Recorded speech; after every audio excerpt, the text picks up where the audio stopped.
Nung nalaman po namin ang tema, grabe po yung excitement sa puso po namin. Para pong yung puso natin ay sasabog at nangatal pong ating kaluluwa po. Sa sobrang excitement po na hindi lang po maranasan ang Lord, kundi po yung greatest outpouring po ng presensya ng Diyos po na gaganapin po sa youth camp.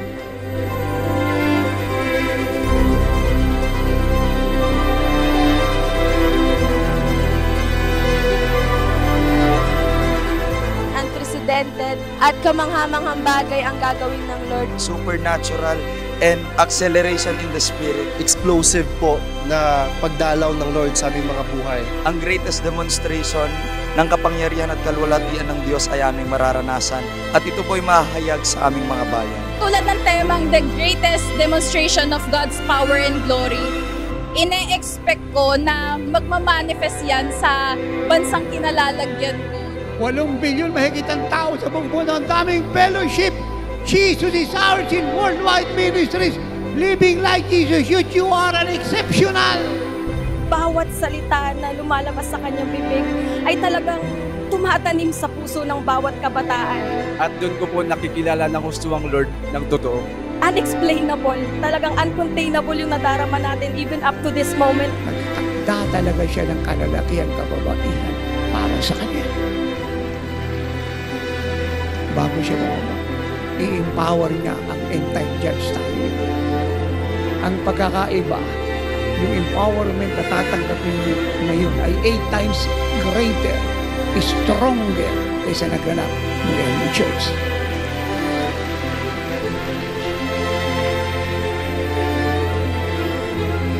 It is happening.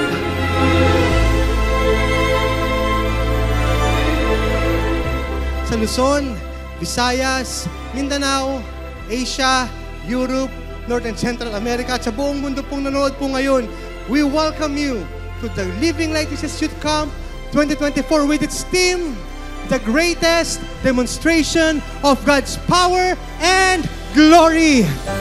Woo!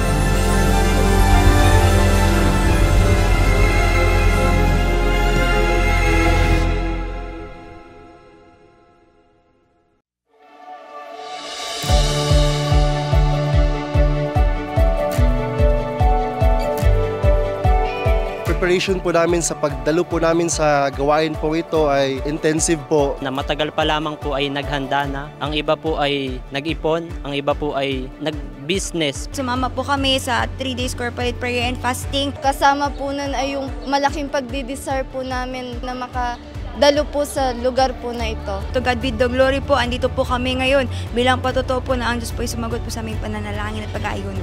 Prinobide po ng Lord lahat po ng pangangailangan po ng mga kabataan, lalong-lalo na po sa aming registration fee. Hindi pa po kami nakakaalis yung kagalakan po sa puso ng mga kabataan, hindi na po makontain. Hindi na po talaga kami natulog dahil sa sobrang excited po namin. Lubos-lubos po ang aming kagalakan sa aming pagta-travel. Kahit ano pong layo ay andun po yung puso namin na maranasan po at masaksihan po yung dakilang bagay na gagawin ng Lord sa Youth Camp 2024.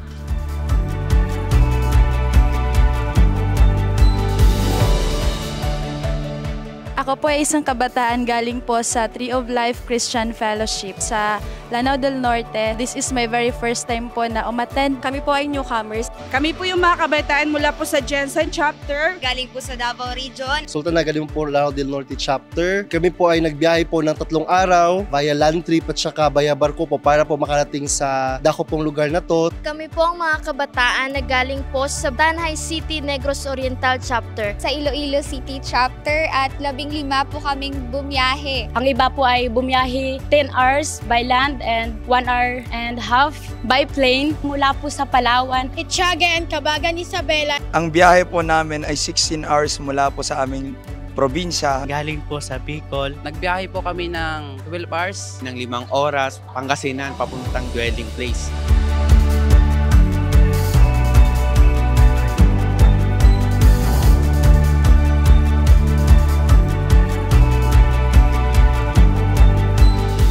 galing po sa Riyadh chapter ng Saudi Arabia. Bumiyahe po ako ng almost 21 hours galing sa bansang New Zealand papunta dito sa dwelling place. Tayo po ay bumiyahe mula Canada for 19 hours. Po ay isang kabataan mula sa Calgary, Alberta, Canada na bumiyahe patungo dito sa Pilipinas for 30 hours dahil napakahaba ng layover. At ngayon pa lamang po nakahanda na po ang aming mga sarili na tanggapin po lahat ng ibubuhos po ng Lord sa aming mga buhay.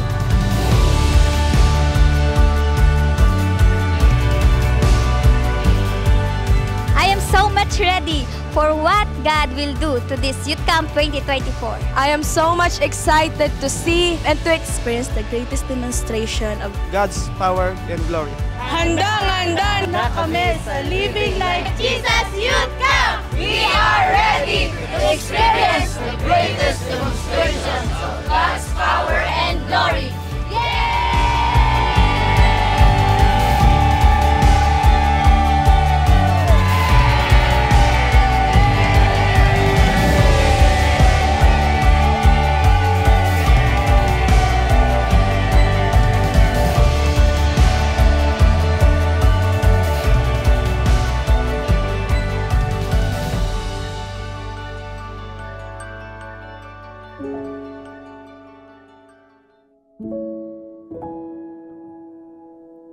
Sa pagdalo po namin sa youth camp na ito, ang buhay po namin ay hindi na po maging kagaya po ng dati. Mag-grow po kami spiritually and we will gain new experiences to be closer with God po. Yung pag-ibig ko po sa Lord ay tataas po siya. Kung paano nga po na ang mga kabataang uhaw ay mas mauuhaw at ang mga kabataang nananabik ay mas mananabik. Inaasahan po namin na marami pong mababago ang buhay at marami pong mapapagpala. Kami po ay nag-e-expect ng mas dakilang bagay na higit sa mga nakalipas na youth camp. Kami po ay invade ng God the Holy Spirit. Mag-uumapaw po kami sa kaluwalhatian po ng ating Panginoong Hesus. Na kung yung nakaraan po ay greater na po, ito po ay greatest na mag-iiwan ito ng malaking history sa aming mga buhay. Yung paglilingkod po namin, magfu-full blast po ang mga kabataan at uuwi po kami sa aming mga lugar. Nayayanigin po namin ito. Na isa po kami sa magiging kabahagi na gagamitin ng Lord na vessel for the 1 billion youth to be saved in this end times po.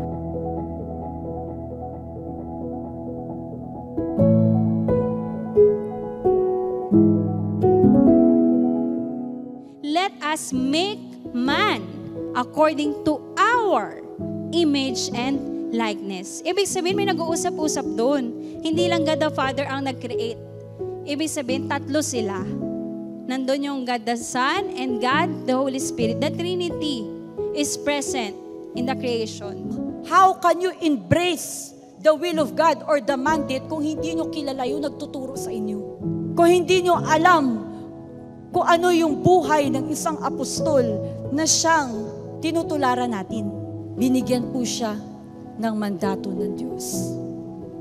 Kaya yung pagdating natin dito sa mandate ni Tatay, sa apostolic teaching, ang tawag dyan ay salvation unto perfection. Amen? Pero yung simula ay kaligtasan. After na maligtas ka, dapat tuloy-tuloy yan. So anong gagawin natin? Mag-repent, believe, remain. Manatili. Without the shedding of the blood, there is no remission. Malibang ibuhos o dumanak ang dugo ng Panginoon Jesucristo, ay wala pong redemption. Kaya nga po napakahalaga ng ginawa ng Panginoon Jesucristo nang bigay niya yung buhay niya para sa atin, para sa church. You are blood-bought. Binayaran ka ng dugo ng Panginoong Jesucristo. Magaling po sila magturo, talagang maiintindahan mo. Doon ko po naunawaan kung gaano nag-umpisa lahat ng ginawa ng ating Panginoon. Nalaman po namin kung sino po ba talaga si God. Mas naipaliwanag po ng mas mabuti kung ano ang salvation at kung ano yung mga need pa na malaman natin about kay Jesus. Malaking bagay po yung naiaambag po nito sa amin po. Lalo na po sa mga nagsisimula pa lang pong kabataan, nagkakaroon po kami ng basic dapat pong namin malaman about po sa Christianity po. And doon ko naintindihan kung paano ni-reconcile yung mga kasalanan natin sa Diyos, diba? Sobrang malaking tulong sa akin kasi mas lalo kong naunawaan kung gaano kahalaga ang Diyos sa buhay ko kasi para sa akin, mahirap mabuhay ng walang Diyos.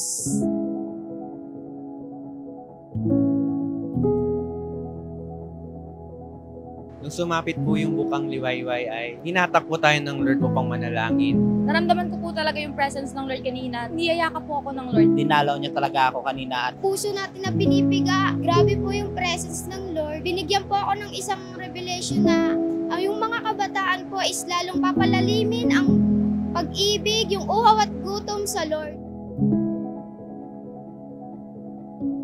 Kahit maging maganda pa ang iyong maging kalagayan, pag hindi ka nagpatawad sa puso mo, hindi ka patatawarin ng ating Amang sumasalangit. Patawarin daw natin ang lahat ng nagkulang sa atin, nagkasala sa atin, para patawarin tayo ng ating Amang nasa langit. At yan ay kinukuha sa panalangin. Panalangin, pagsusumamot, hihingi ng kahabagan sa Diyos. Bigyan mo ko, O Diyos, ng pagpapatawad. Patawarin mo ko. Pagpapala ang buhay ng nanay sa aming mga kabataan, makikita mo sa kanya ang guidance. Tulad ng isang nanay na aalagaan ka, arugain ka, at tutulungan kang mag-grow, hindi lamang sa pananampalataya, kundi sa lahat ng aspeto ng buhay mo. Tinuro din po ng nanay kung paano po ang tamang pag-pray at papatawad po sa ating mga kapwa. At akala ko, napatawad ko na lahat ng dapat kong patawarin, pero talagang pagtotoong lingkod ng Diyos, pagtotoong babae ng Diyos, ay hahalungkatin talaga yung pinaka-loob mo, yung pinaka-puso mo, yung pinaka-spirito mo para linisin ka. That time, alam ko na totoong pinalaya na ako ng Diyos. Napaalala ng Diyos yung first love po natin sa Kanya, kung paano po tayo tinawag, kung paano tayo lumakad nung una at magpahanggang ngayon. Grabe po yung pagpapalaya na binigay po ng Diyos sa buhay ko, yung pagpapatawad po, lahat po ng kasalanan ay tinanggal ng Diyos. Wala na po ako nagawa kundi napayak na lamang po ng sobra-sobra. Lahat po ng kabigatang dinadala po natin, lahat po na mga galit po na yan ay winala po ng Lord. Sobrang gaan po sa pakiramdam na para kang bagong tao na nabuhay po sa buong mundo po ito. Dahil nilit niya tayo into repentance and forgiveness. Kaya sobra-sobra yung pagpapalang natanggap natin sa Diyos na buhay sa araw na to. So you will receive something from the Lord that is far bigger and greater than what you have in the past. Dahil pag umalis kayo rito, ang gagampanan nyo ay napakalaking tungkulin. Kaya kayo binibigyan niya ng sobra-sobra sa inyong gagawin.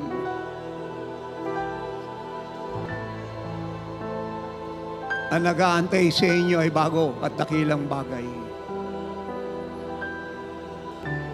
Oo, sa edad, ang sabi nila kabataan kayo, pero sa espiritu, sa kapangyarihan, sa karunungan, sa kaalaman, sa pagsunod, ay living like Jesus kayo. Tunay nga po na pagtayo ng lingkod ng Diyos, damang-dama ko yung kaluwalhatian na nakabalot. Damang-dama natin nung inimpart ng lingkod ng Diyos sa ating mga buhay. Dama ko agad yung presence ng Lord. Buhay na buhay talaga sa mga kabataan. Handi dito ang mga susunod na mga apostle sa mga prophets, evangelists, pastors, teachers. Tinagdana ng Ama ang kinabukasan yung kapalaran ninyo. Wala nang pwedeng magbago nun. Selyado na kayo ng kanyang presensya. Pag-aari niya na kayo, tinataka na kayo ng Diyos ng Espiritu Santo. Meron kayong label sa inyong buhay. It is called owned by Jesus Christ. Consecrated for Jesus Christ. Dedicated for Jesus Christ. And the Lord is saying to all of you living like Jesus, you belong to me. You are mine. The more na kayo nag-consecrate, nagbanal, naglinis ng buhay, ng inyong mga mata, ng inyong mga labi, ng inyong pandinig, ng inyong katauhan, the more ang kapuspusan ng Diyos ay maghahari sa inyo. To break every chain, break every chain, break every chain. To break every chain, break every chain, break every chain. Of Jesus Christ, the Son of the living God. Break every chain, Break every chain. Receive it. 'Cause I hear the chain falling. I hear the chain falling. Pahagulhol po talaga ako ng pag-iyak at talagang napaluhod pa nga po ako. Sa sobrang overwhelmed po ba, talaga po pwede lang po sumigaw. Sa sobrang bigat po ng glory ay nanginginig na po tayo sa presensya ng Diyos. Doon po talaga ako nagkaroon ng breakthrough na grabe yung naranasan ko sa Lord. Alam ko na sa pagpunta ko dito sa gawaing ito, mapupuspos ako, tatanggap ako. Pero higit pa doon yung nangyari. Now let your hunger rise up, living like Jesus youth. It's time to cry out to the living God. Cry out to the living God. Hindi pwedeng ang buong mundo ay naghihirap sa 26,000 na sakit at karamdaman. No! Kung ano nakatak sa aming mga damit ay siyang mangyayari sa amin. Burn us! Burn us!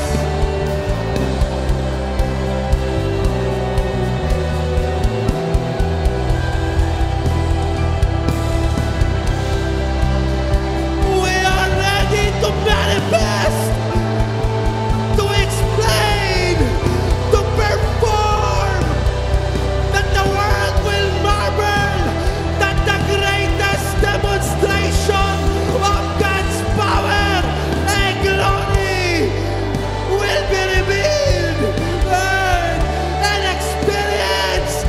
So Lord, burn us! Sa pagtayo po ng lingkod ng Diyos, Apostle June, is grabe po yung glory na naranasan ko po.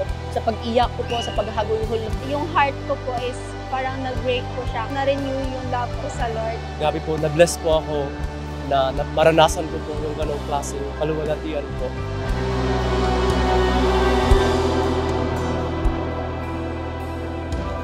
Malaking S, I, N, S.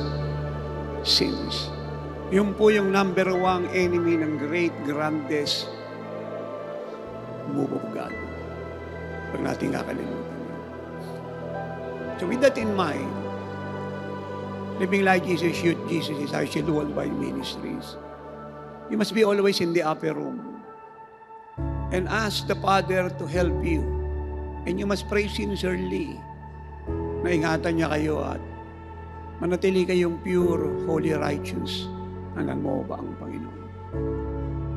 Straight po talaga sa kung ano po yung pinopoint out ni tatay. Talagang maiintindihan po ng mga kabataan. Ine-explain niya po yon. Hindi lang po basta ma-deliver po talagang ramdam niyo po at tagus po sa puso yung pagtuturo po ni tatay. Kasa po sa ibang fellowship po na naatinan ko, sobrang layo po talaga ng turo po ng tatay dahil damang-dama po talaga yung conviction po sa puso. Bawat sinasabi niya ay mula po sa puso ng Lord. Yung naunawaan ko sa nakalipas, mas lalo ko pang siyang naunawa at nabubuksan pa yung isip ko patungo sa salita po ng Diyos. Tunay siyang lingkod ng Diyos. Tunay siyang apostol, tunay siyang tatay, hindi lamang sa church, kundi sa lalo na higit sa aming mga kabataan. Yung bawat revelation ay siyang tumatakbo sa ating puso't isipan. Para akong natauhan ulit. Akala ko sumusunod na ako pero kulang pa pala. Yun ay dahil gusto ng Lord na mas itaas pa ang ating pagsunod, ang ating spiritual life na siyang laging ginagawa ng lingkod ng Diyos sa bawat pagtayo niya.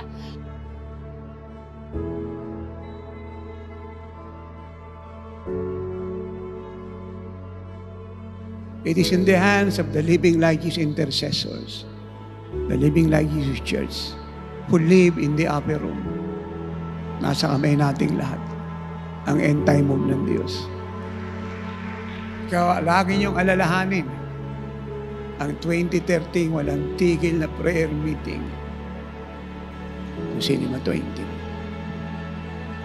At lagi niyong alalahanin kung bakit nagsimula ang Jesus is our shield. Mula sa kalsada, ito na tayo ngayon sa maiksing panahon. Dahil natuto akong lumuhod. Umakyat ng mundo. Mabuhay sa pag-aayunan. At ang una kong hiningi na makakasama sa ministry ay intercessor. At ngayon, salamat sa Diyos. Lahat ng anak ng tatay at ng nanay na nasa Jesus Shield, lahat ay living like Jesus, intercessors.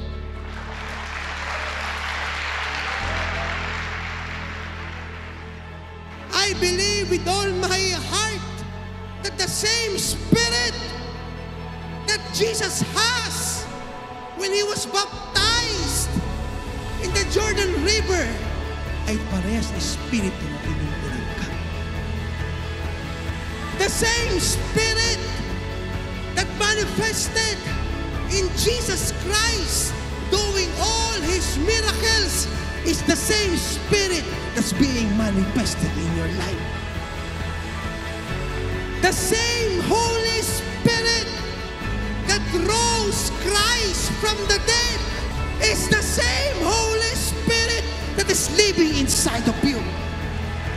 Dunamis power, the miracle working ability of God. Yan po ang nakatira sa inyo. Ang Diyos na tumawag sa inyo ay tapat na siya rin mismo ang gagawa. Sa gusto ng Diablo at kulto, tayo ay maging kagaya ng Panginoon. Our perfection is happening now in the great vision of the Holy Spirit. Yung suma sa kanila pwedeng i-cast out. Yung suma sa atin ang nakakast out. Kurando po ka. Yung suma sa kanila ay pwede mong palayasin. Yung suma sa atin hindi pwedeng palisin siya yung ating kabuhay. Noon, ngayon, hanggang habang panahon sa naman tayo pumunta, kasama natin. Kasama natin. Natin. Kahapon, ngayon, habang panahon, ang Panginoon, siya yung ating kabuuan, kaligtasan. Kaya in this world, we are like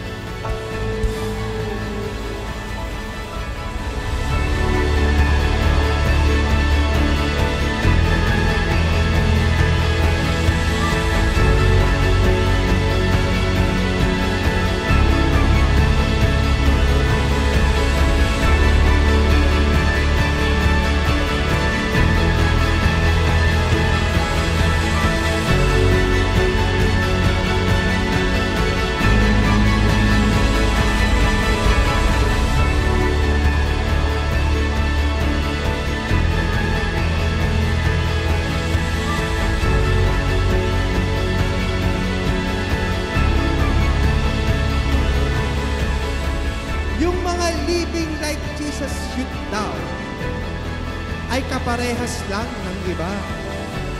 Pare-parehas lang daw. Excuse me, we're equipped, we are anointed, we are mandated with Tatay's mandate, and we are unique, and we will tell the world that all of us are the living like Jesus. You now let your spirit grow.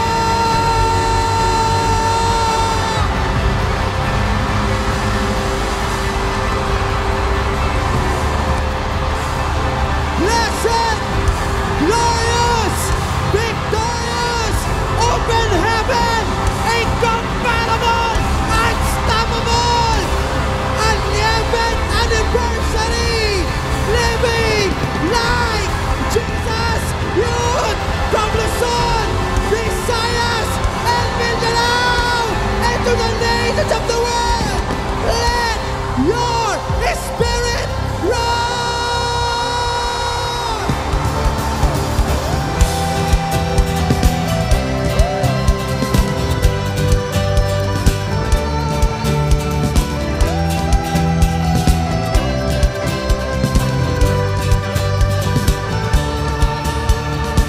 praise in the valley and praise on the mountains. Oh yeah, I'll praise I'm sure and praise when I'm doubting. Oh yes, we will.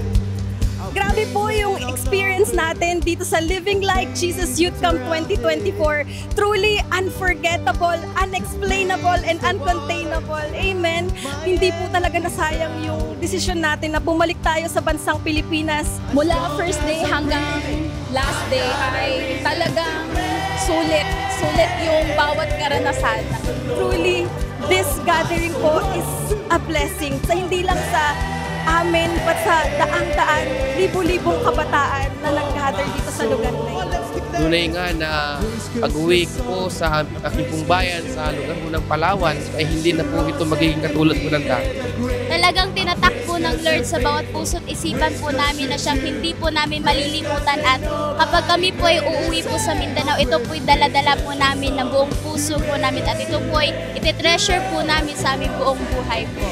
Tayo bilang kabataan ay hindi lang basta ordinaryong kabataan, kundi a living like Jesus youth that will demonstrate the greatest power and glory of God. Sobrang saya ng puso ko dahil wala akong ibang gustong ipanalang yung bansang hinalalagyan ako na hindi lang ito basta mag-apoy, kundi makatanggap, makaranas ng apostolic revival. I am so grateful po na makasama po ulit sa Youth Camp 2024 and grabe po yung glory na binigay ng Lord sa amin. Naranasan ko yung pagpapala at dakila. Remarkable, extraordinary, beyond what we expect po. Naranasan po natin ang totoong kalayaan at fully surrendered life. Day by day, kada gawain, talagang satisfied tayo. Punong-puno ang ating sisidlan at we are blessed na blessed and I will never be the same again. One of a kind ang aming experience dito sa Youth Camp! Masaya kami sa Dubai, UAE! Abu Dhabi, UAE! Auckland, New Zealand! Calgary, Alberta,